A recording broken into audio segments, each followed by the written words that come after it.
Namo Buddhaya. Kami dari kelompok 4 beranggotakan Ibu Ratna Juwita, Ibu Yaya Suharlim, Ibu Yanitan, Saudara Rocky, dan saya sendiri Risna Lorencia.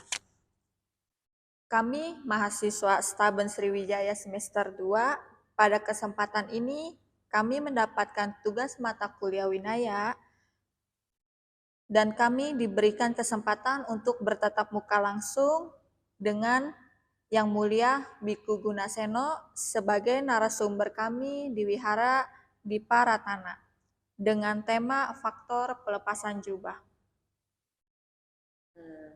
Pandami Bante, kami akan menanyakan mengenai Winaya tentang pelepasan jubah seorang biku Bante. Faktor-faktor apa aja yang membuat seorang biku itu merasa yakin untuk meninggalkan pelatihan atau lepas jubah Bante? Ya, untuk setiap orang atau laki-laki yang menjadi seorang biku atau sudah dilepas pada, sebenarnya yang mempelopori untuk seseorang untuk meninggalkan atau menanggalkan latihannya dan kembali menjadi rumah tangga itu ada dua faktor. Yang pertama yaitu dari faktor peraturan. Jadi di mana faktor dari peraturan seorang biku yang memangnya harus melepaskan biku ini karena adanya pelanggaran berat. Ya. Jadi kalau dikatakan pelanggaran berat dalam bahasa Palinya ini dikatakan sebagai garuka pati. Ya, jadi di mana pelanggaran berat inilah yang mengkondisikan seseorang akan melepaskan latihannya dan kembali menjadi seorang rumah tangga.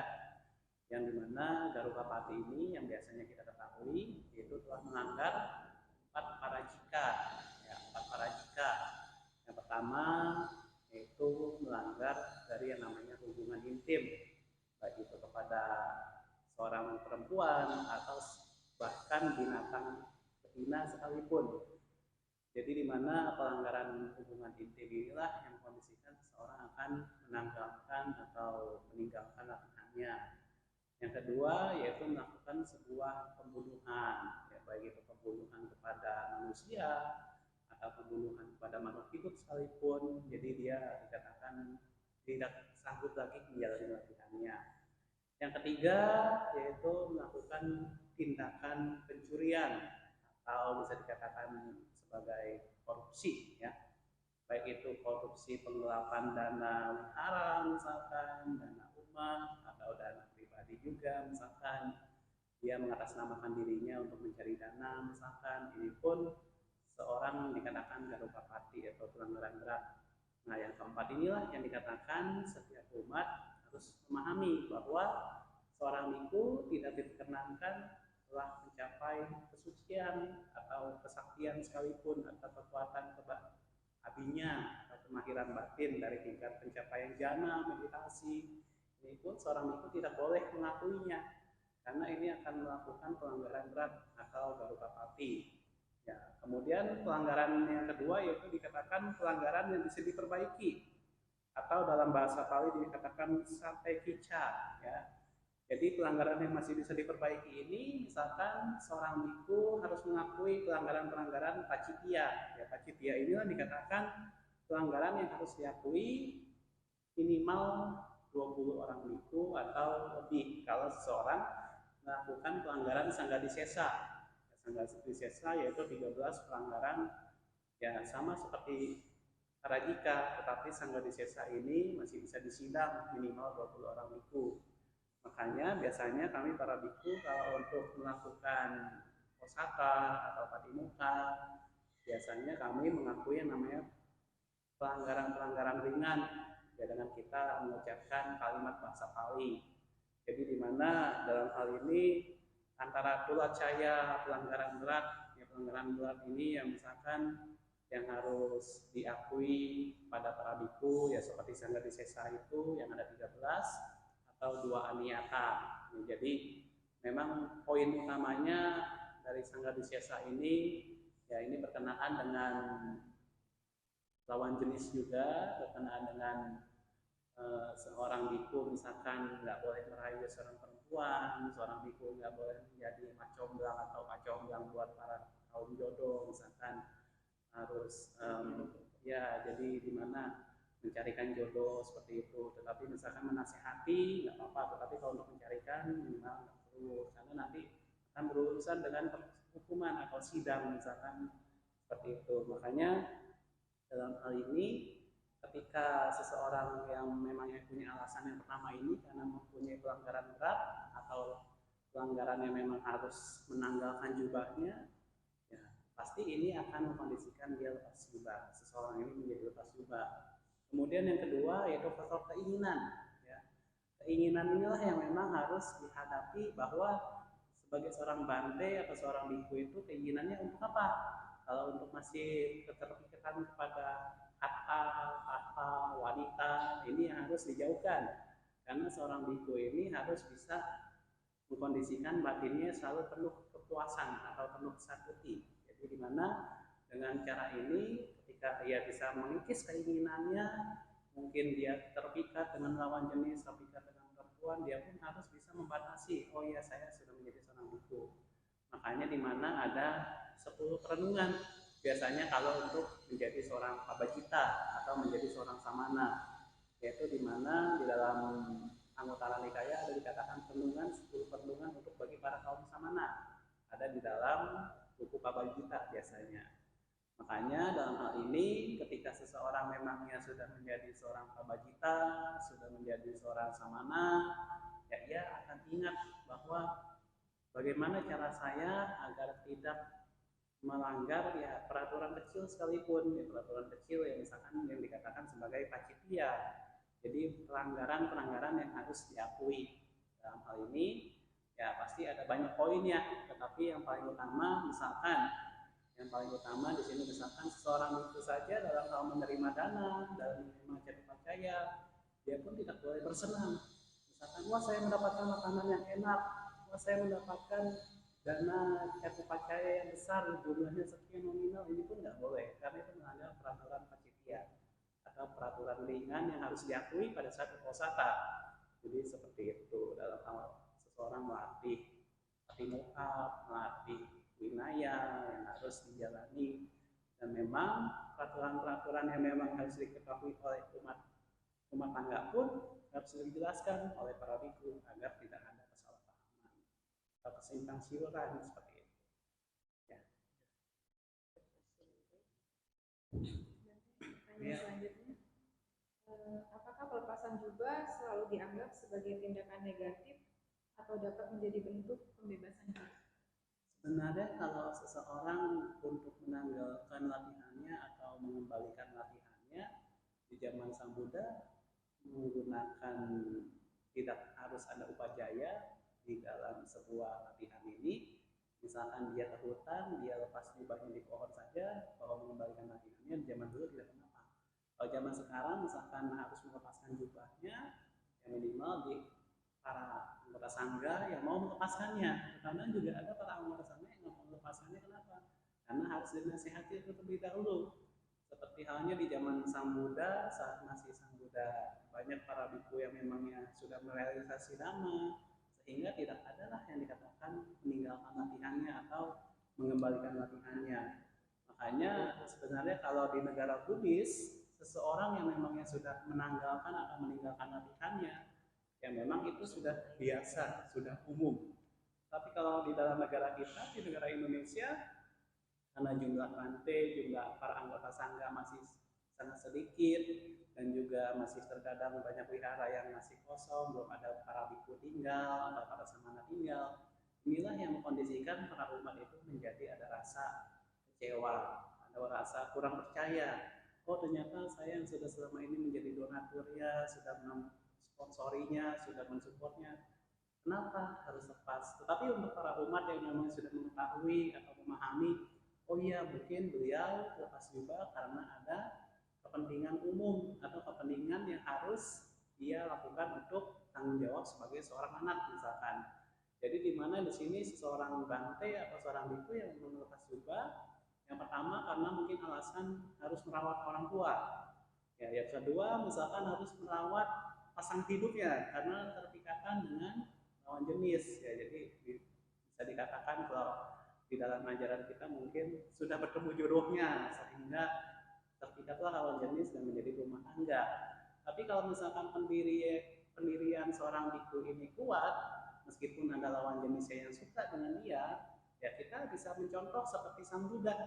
Bagaimana cara Sang Buddha meyakinkan, memahami atau bisa mengkondisikan pria saudara untuk ikut ke sangga menjadi seorang bikuni. Ini yang sangat langka biasanya. Karena kenapa? Karena biasanya kalau seseorang yang bisa meyakinkan lawan jenisnya dan bisa masuk ke sangga juga, itu dikatakan memang sangat, ya bisa dikatakan kan kalau dalam rumah tangga sama sada, sama sila, sama jaga, sama banyak. Makanya disinilah memang yang harus kita ketahui bahwa antara seseorang biku yang lepas jubah karena faktor beralih profesi atau beralih panggilan misalkan darinya seorang bante menjadi seorang romo, ya sebenarnya ini tidak boleh ada yang disalahpahamkan atau disalahkan karena itu pilihan hidup masing-masing setiap manusia. Karena apa? Seseorang yang menjadi seorang biku pun dipelopori dari tindak tanduk dan paraminya. Ya. Jadi di mana ketika seseorang yang sudah menjalani kebikuan pun, tapi menjalankan kebikuannya mungkin banyak yang kurang mensupport, kurang yang mendukung, sehingga dia di satu tempat, di satu wilayah kesusahan dalam hal percaya, dalam hal kebutuhan pokok itu pun ada.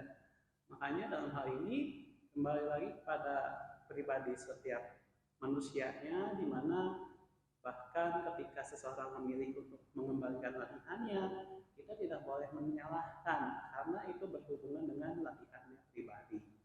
Dan juga yang tadi saya sampaikan, seandainya seseorang menyalahkan di ikut tersebut, mungkin ada perasaan, satu rasa cemburu atau rasa iri hati atau ada rasa yang mengkondisikan diri dia menjadi tercela seperti itu. Jadi ini kembali lagi kepada faktor hubungan sebab akibat juga dan faktor karma.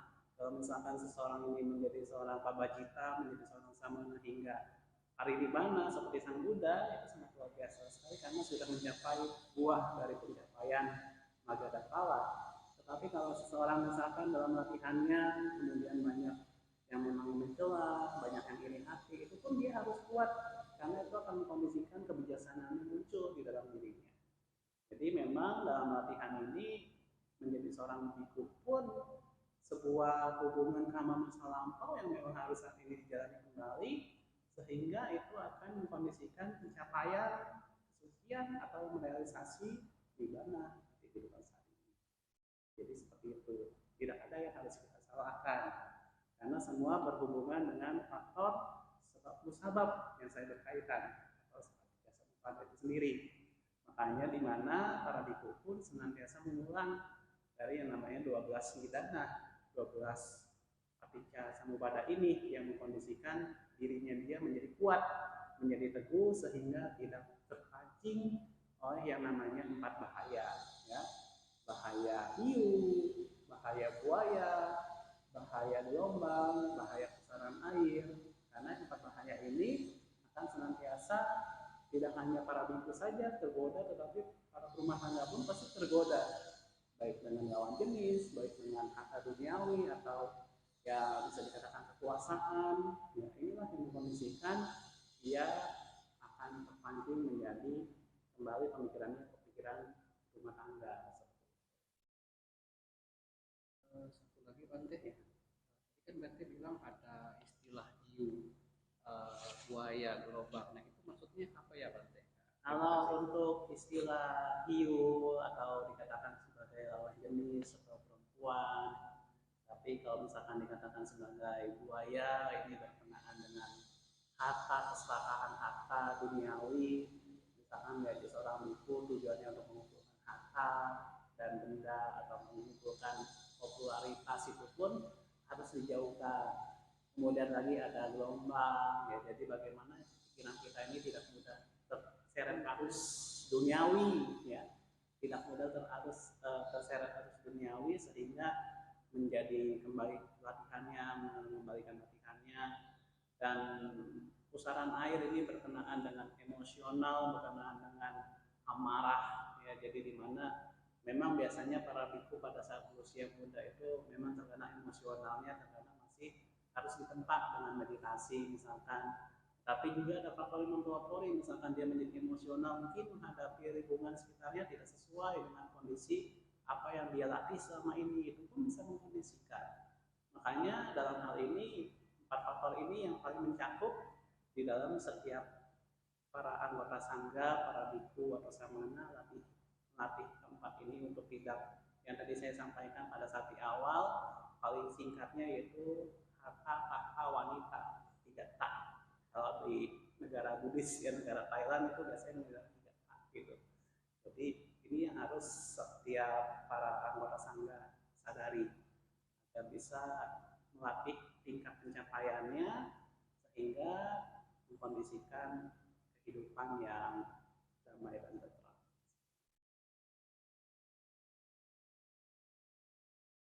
Terima kasih Bante atas jawaban yang begitu jelas, singkat, dan padat. Mungkin sebagian dari kita ada yang kurang paham tentang hal ini. Dengan penjelasan ini semoga kami para rumah tangga atau umat awam dapat memahami betapa seorang biku itu benar-benar kehidupannya bukan satu hal yang mudah.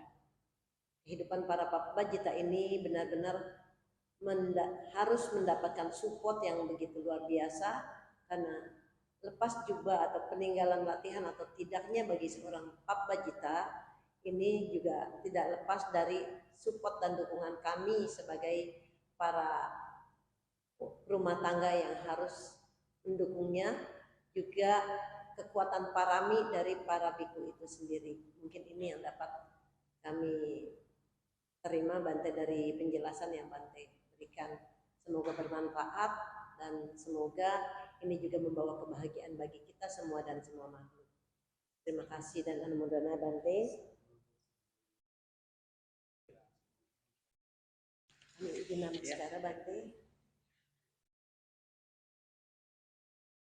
Wadana silisa nisyamuda kadainu jataru.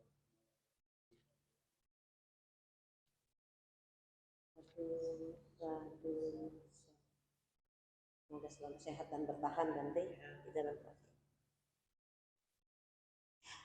Demikianlah wawancara kami dari mahasiswa Sekolah Tinggi Agama Buddha Sriwijaya dengan mata kuliah Winaya tentang faktor pelepasan jubah. Kami ucapkan banyak terima kasih kepada narasumber Yang Mulia Bante Gunaseno yang telah memberikan banyak pengetahuan dhamma bagi kami semua.